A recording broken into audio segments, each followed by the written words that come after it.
Hi, thanks for coming.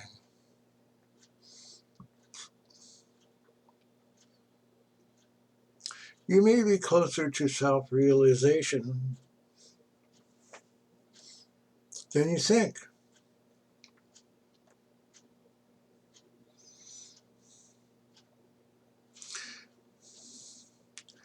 There's a lot of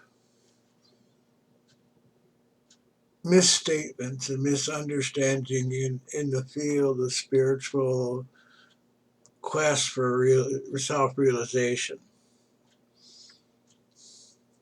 And the issue always becomes what's the right way? I made a previous video talking about spiritual independence. Well, one of the outcomes of spiritual independence is you make wrong choices. And it's necessary to make wrong choices, to be open to the possibility. That's how you advance the fastest.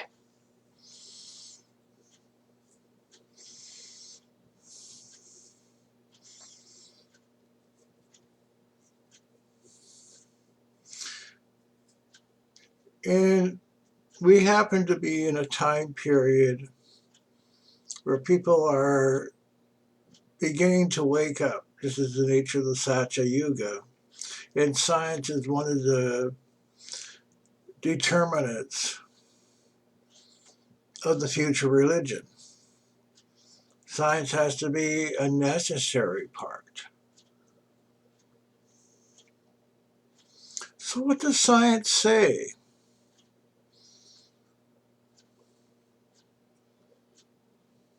about being happy? My interpretation of you being happy is you being self realized. I've got a link in the description to a TED talk about how to be happy.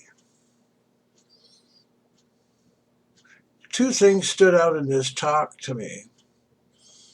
One is they have done a statistical analysis of how people are happy. The conclusion they came to from this analysis is that concentrating on the present moment makes you happier. It doesn't matter particularly whether uh, good things are happening or bad things are happening. Being at one in the moment makes you happier in all cases. Very surprising to other people that this is. But to me, this is just a validation of Tantra.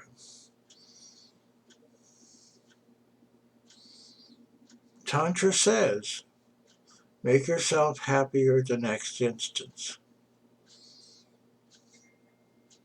If you are concentrating on making yourself happier the next instance, you have to be in the present moment.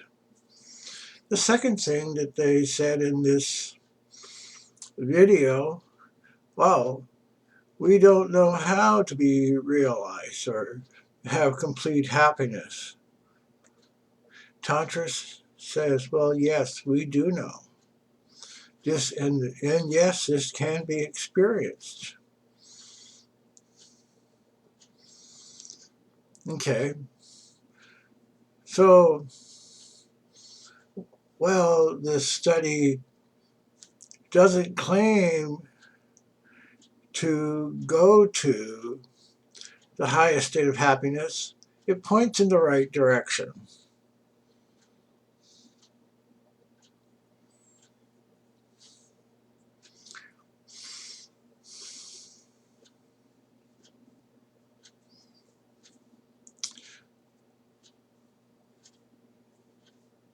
As I said in the previous video, You've always been realized. Even when a person says, "Oh, I'm not realized, I'm still struggling," that really just is their statement of self-realization. Every realized being has common characteristics, what they all say. What they say is what we see around us is an illusion. All that is existing is God Himself. And they use different names for God: Brahman, the void, all these other things.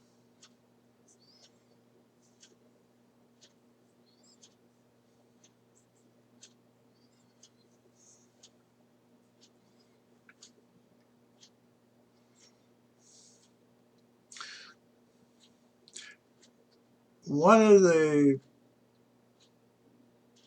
nature of teaching about self-realization, it has to give you confidence that going forward. One of the things I neglected to say in the last video, see, I make mistakes. I do my best to correct them when I understand that I've made them. One of the mistakes I made was not talking about how to determine what is the right way for realization for you.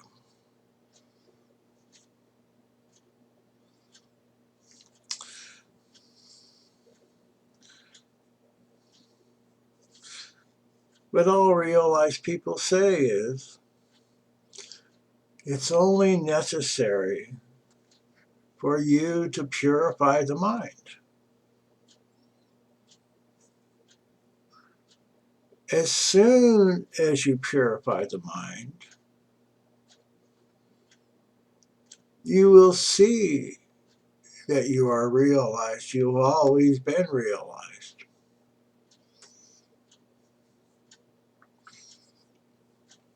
And they give a lot of analogies to talk about that. They say if you look on a lake, you can see the sun reflected off of the water. Well, as you're looking at the sun, the image of the sun in the water, it seems to vibrate. Is the sun moving then? No. The water's moving. And so this is an analogy to explain why you don't see the truth. Because when you look at your reality, it is through the lens of the mind.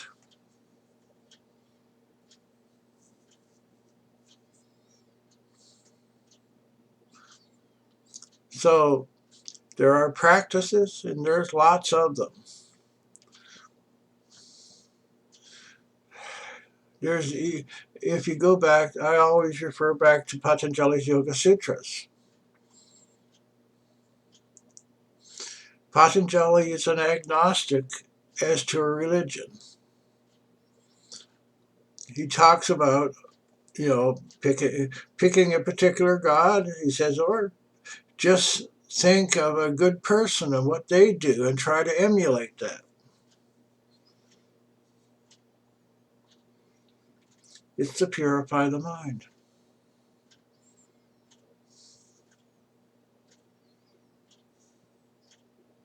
In the Bible, Jesus has a very important statement.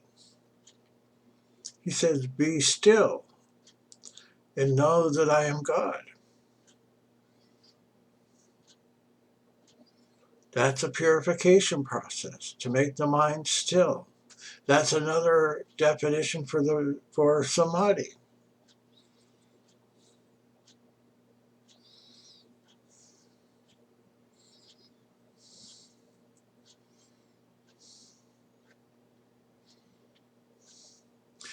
the question comes, well, if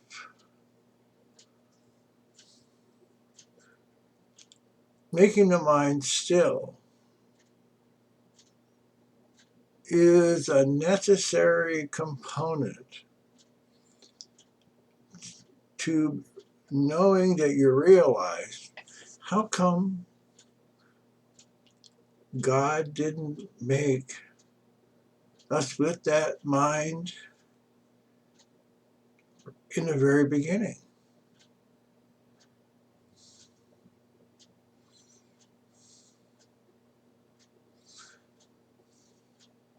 And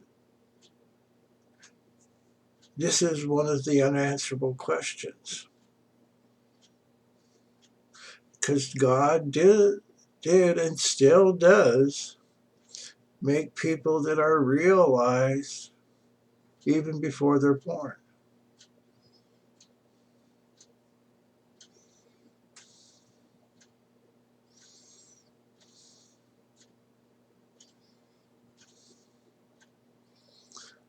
So there's a great mystery and a great wonder that can only be answered by you becoming aware of your state of realization.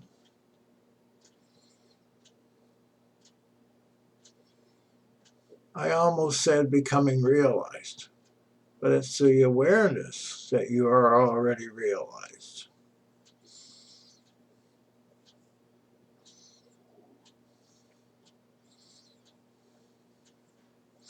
So that's a process that continues. You make your mind pure, you make it full of good thoughts. And Jesus says in one of the Beatitudes, blessed are the pure in heart, for they shall see God.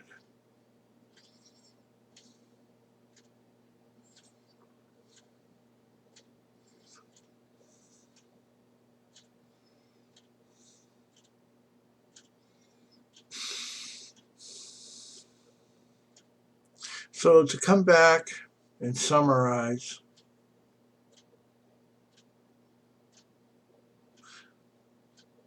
the process of becoming self-realized is to make the mind pure, do good acts, do things that won't bind you in the future. That's what a sattvic act is. So I think this is a sattvic act. I think I'm trying to help people by making this video. What's the worst thing that could happen? Nobody listens.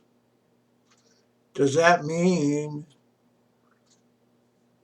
that I didn't get the result of doing the video? Well, if my desire was to acquire disciples and get a great crowd, and I always have to laugh when I talk about this part.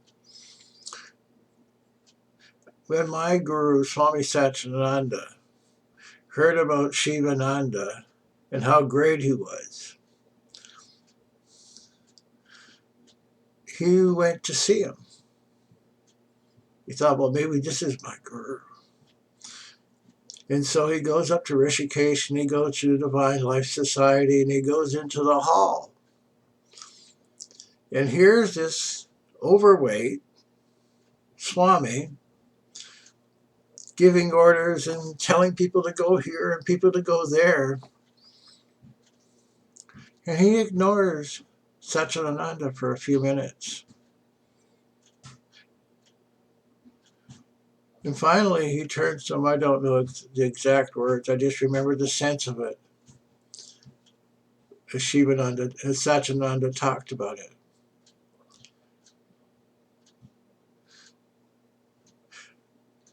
What were you expecting, Satchidananda? Were you expecting a great yogi to be standing there with his eyes shut and just sitting there and meditating all the time? And Satchidananda says, as he had been watching he came to the realization that here was somebody that really knew. Okay, so I'm going to talk about, in the next video,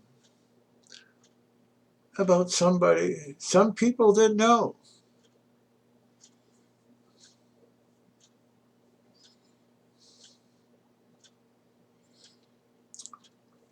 But what they know and how they know it and where they are along the path is going to be the thrust of the discussion. So that's my little advertisement for the next one. My intention in doing this is so you can know what the process is, know what you have to do, and get results. Along the way, some of the other things that people want out of life, like being wealthy and having good friends and all the other things, will come along. But that's not the intention, because those things will disappear at the end of your life. Others may come along later, but won't disappear. It's who you are, what's your relationship to the reality around you, and what's your relationship to God. So until next time, thank you.